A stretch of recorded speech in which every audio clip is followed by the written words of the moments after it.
आप सबके साथ यहाँ के राम भूमिया को, यहाँ की देवी देवताओं को और पंचतूरी को प्रणाम करता हूँ, नमन। यहाँ की उन सब विभूतियों को प्रणाम करता हूँ, नैन सिंह रावत सर्वेयर जी से लेकर के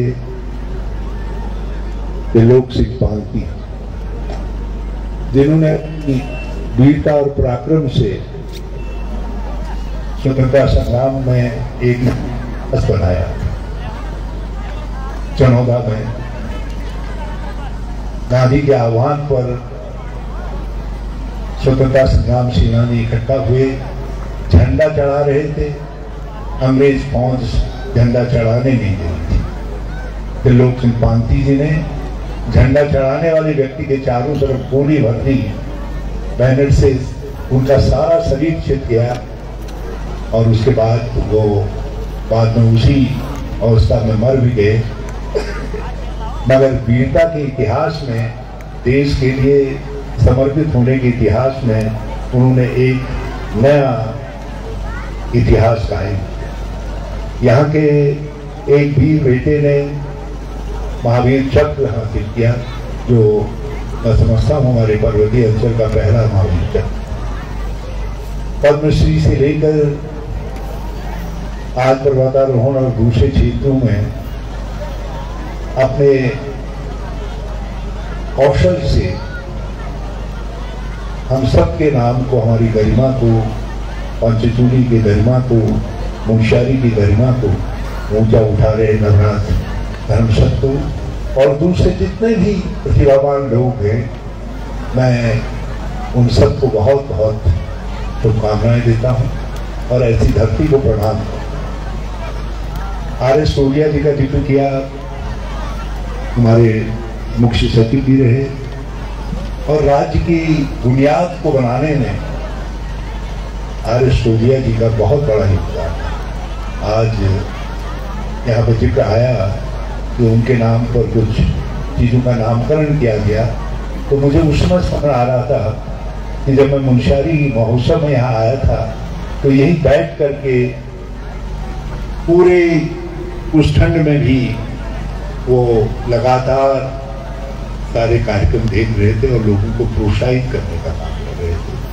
तो ऐसे व्यक्ति, बल्कि कभी मौका लगेगा हरीश से काम देखना, इधर किसी पैविलियन के टुकड़े का हिस्सा जब इसको अच्छे स्टेडियम के रूप में बना देंगे तो उसका नाम आर.एस. टोलिया के नाम पर रखना, ताकि खिलाड़ियों को कैसे प्रोत्साहित करते थे उसका एक स्मरण रहे, उनकी याद रहे। मेरी मुंशियारी से बहुत सारी यादें जुड़ी। 1980 में मैं पहली बार आया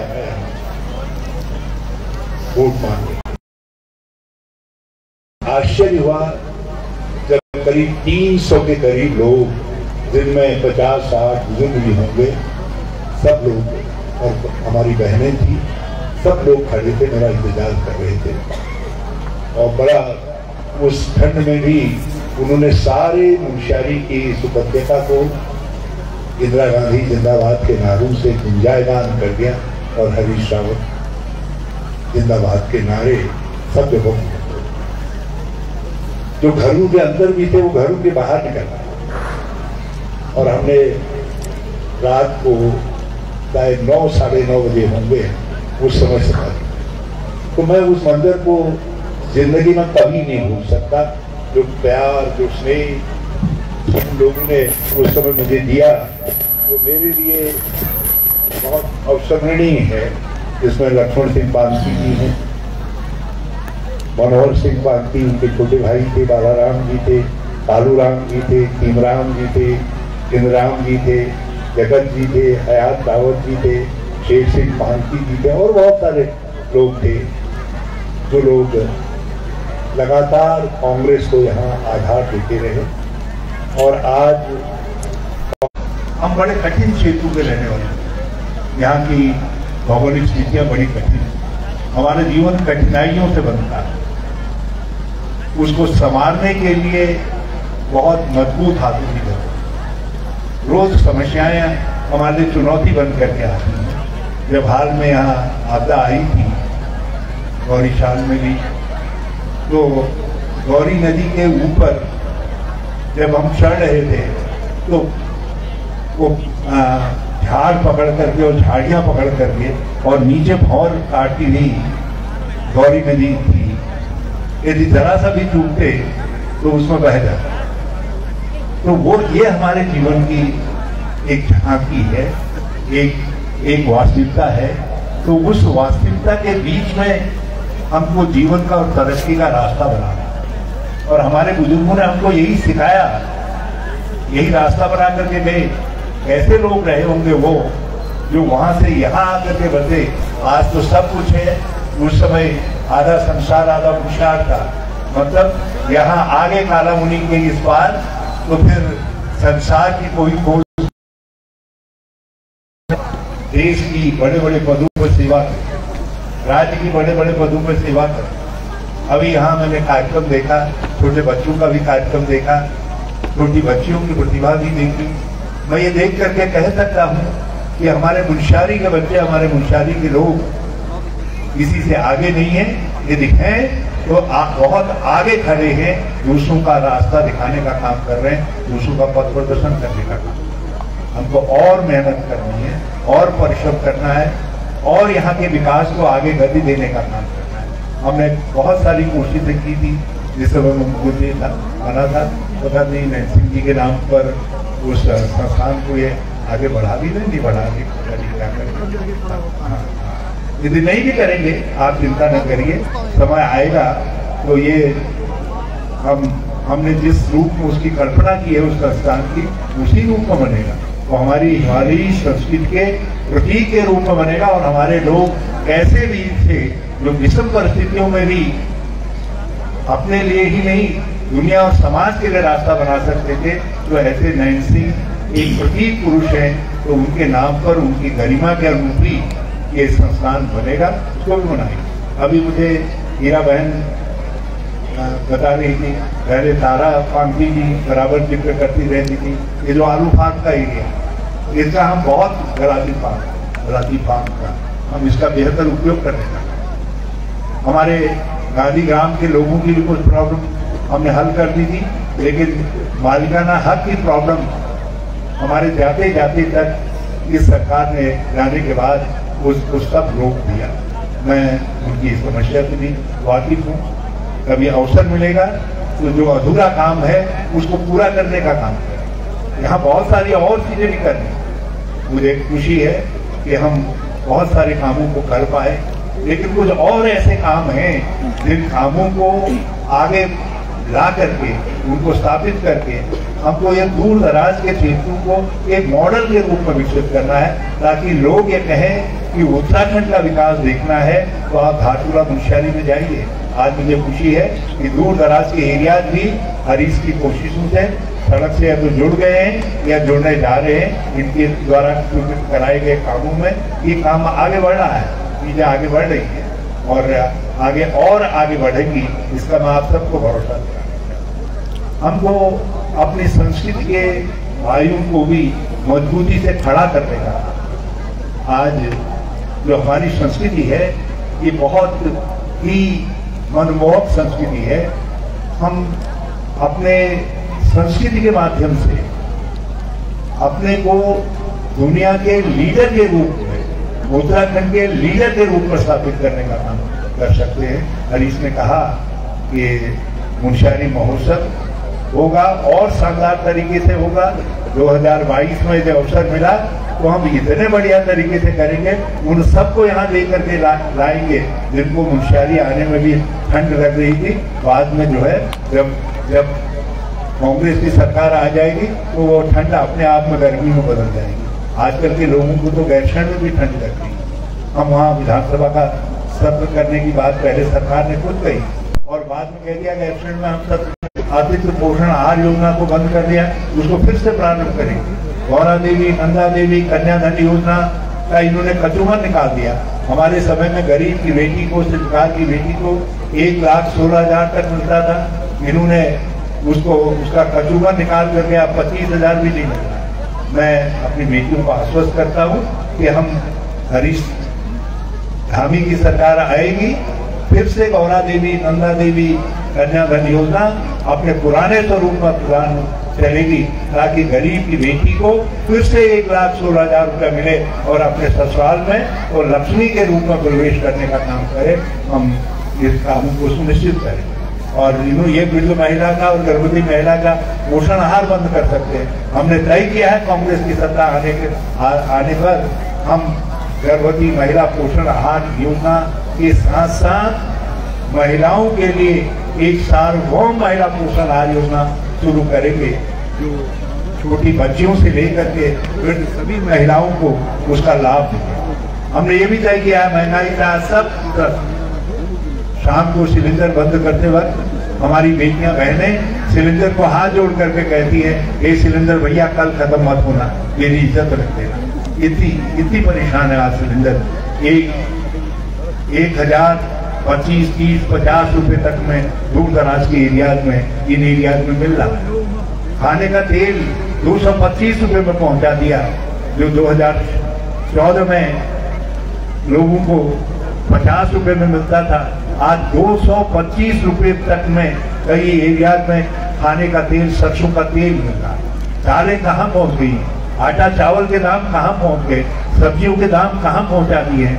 महंगाई से लोग त्रस्त हैं, हर घर में बेरोजगार है। आज हमने इसीलिए तय किया है कि हम 200 रुपया प्रत्येक परिवार को महिला के नाम पर आर्थिक सहायता स्वरूप देंगे, ताकि जो सिलेंडर का बोझ है, गैस का बोझ है, वो कम हो सके। बल्कि अब हमने एक बात और तय की है जो हमारे इन एरियाज के लिए बड़ी लाभदायक हो सकती है। हमने कहा है कि हम पूरी का मतलब मकान, बाड़ी का मतलब खेत, जो अब हमारे खेतों को आबाद करने वाले लोग हैं जो गाँव में रह रहे हैं, तो हम अपनी पूरी बाड़ी पेंशन योजना प्रारंभ करेंगे। 40 वर्ष से ऊपर के लोग जो गांव में रह करके बूढ़ी को भी खोल करके रख रहे हैं और अपनी बाड़ी खेती को भी आबाद करने का काम कर रहे हैं, वो राज्य सरकार की पेंशन योजना के तहत लाए जाएंगे ताकि उनको मदद मिल सके। हमने ये भी तय किया है कि हम महिलाओं को कुछ एक सेकंड बस।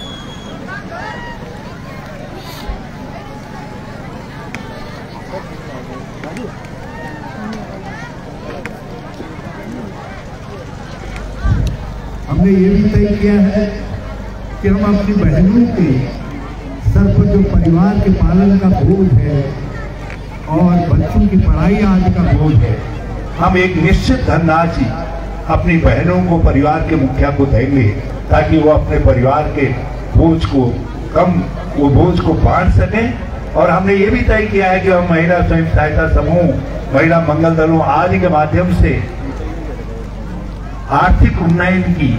महिला आर्थिक उन्नयन की एक नई योजना प्रारंभ करेंगे।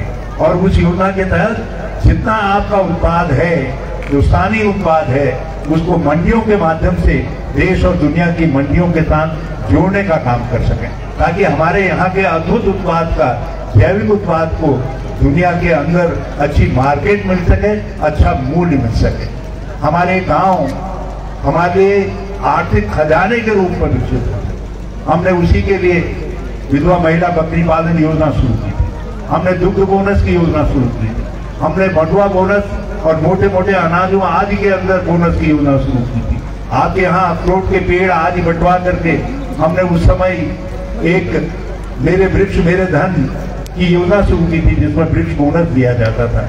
जल संचय के लिए हमने जल संचय बोनस योजना शुरू की थी। उन योजनाओं को हम फिर से लागू करेंगे।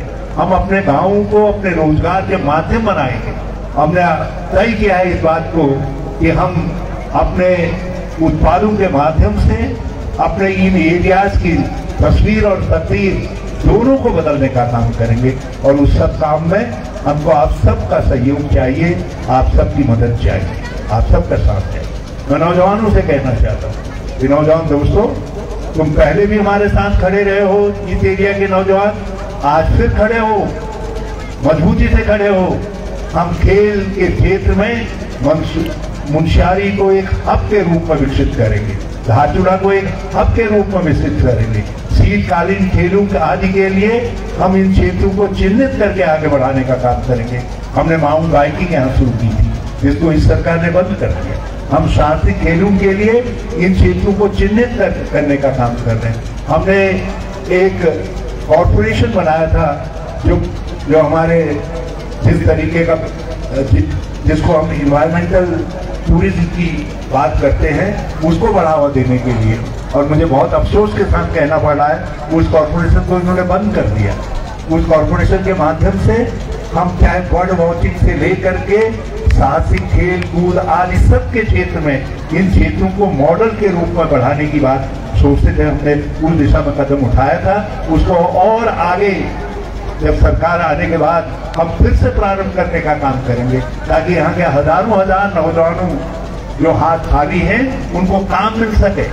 और हमने ये भी तय किया है कि जितने सरकारी पद रिक्त पड़े हुए हैं 24-25 हजार के करीब है, सत्ता में आने के 1 साल के अंदर उनको भर सके। सत्ता में आने के 1 साल के अंदर सरकारी पद जितने रिक्त पड़े हैं उनको भरने का काम करेंगे, और हर साल 10% अतिरिक्त पद सृजित करेंगे ताकि नौजवान खाली न रहें, उनको रोजगार मिल सके। हमारे अतिथि शिक्षक हैं, हमारे उपनल के कर्मचारी हैं।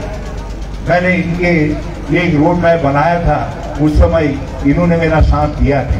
यदि मेरी बात मान लेते तो आज तक ये सब के सब अपने हम अपने नौजवानों को प्रशिक्षण देकर के विशेष तौर पर 18 साल से लेकर के 40 साल तक के बच्चों को हम मॉडर्निटी के साथ, आधुनिकता के साथ जोड़ेंगे। ये जो एंड्रॉइड टेलीफोन है, मोबाइल टेलीफोन है, हम इसका प्रशिक्षण देंगे, इसको कैसे संचालित करते हैं, और इसके माध्यम से आप घर बैठ करके कुछ न कुछ उत्पाद, कुछ न कुछ चीजें तैयार करोगे और उनकी मार्केटिंग, ऑनलाइन मार्केटिंग करने का काम करोगे। बहुत सारे देशों में ये काम हो रहा है, और हम चाहते हैं कि हम अपने उत्तराखंड में भी ये प्रथा को आगे बढ़ाएं। उसके लिए हम 18 साल से 40 साल तक के नौजवानों को प्रशिक्षण देंगे क्रमशः, और जिनको प्रशिक्षण देते जाएंगे उनको एंड्रॉइड टेलीफोन देकर के उसके माध्यम से आजीविका पार्जन का रास्ता दिखाने का काम करेंगे। बहुत सारी चीजें हैं जिन पर हम बात करना चाहते हैं, क्योंकि बारिश हो रही है। मेरे साथ जो लोग खड़े हैं उनको बारिश में भीगना पड़ रहा है। आप सबको देख करके बहुत अच्छा लगा। मैं आप सबको बहुत बहुत शुभकामनाएं देना चाहता हूँ। खूब मुख्यशाली आगे बढ़े। आज मुझे लगा कल रात में भी बड़ा बेचैन था जब मौसम विभाग ने चेतावनी दी। मैंने प्रोग्राम तो कैंसिल कर दिया, लेकिन उड़ते ही सुबह मैंने फिर हरीश को टेलीफोन किया। मैंने कहा हरीश मौसम कैसा है? इन्होंने कहा कुछ जगह शिमलाकोट आदि आदि में धूप दिखाई दे रही है। तो उस समय से मैं उधेड़-बुन में लग गया। जब मुझे पता चला कि मूसलाधार बारिश नहीं हो रही है वहाँ, तो मैंने कहा भाई कुछ भी हो, मुंशियारी चल रहा है, और मुंशियारी आप सबके बीच में आ पाया और आप सबके दर्शन कर पाया। बहुत बहुत अच्छा लगा। मैं आप सबको ढेर सारी शुभकामनाएं देता हूँ। मुंशियारी महोत्सव हमारी संस्कृति के महोत्सव के रूप में सारे उत्तराखंड में और सारे हिंदुस्तान में नाम कमा सके, इसकी कामना कर सकता हूँ। और मेरा मुंशियार आज इस संसार की तरीके से आगे बढ़े, तरक्की करे, उन्नति करे, इसकी कामना करता हूँ। और आप सबके आशीर्वाद के लिए, स्नेह के लिए मैं आप सबको बहुत बहुत धन्यवाद देता हूँ। जय हिंद, जय भारत, जय मुंशियारी।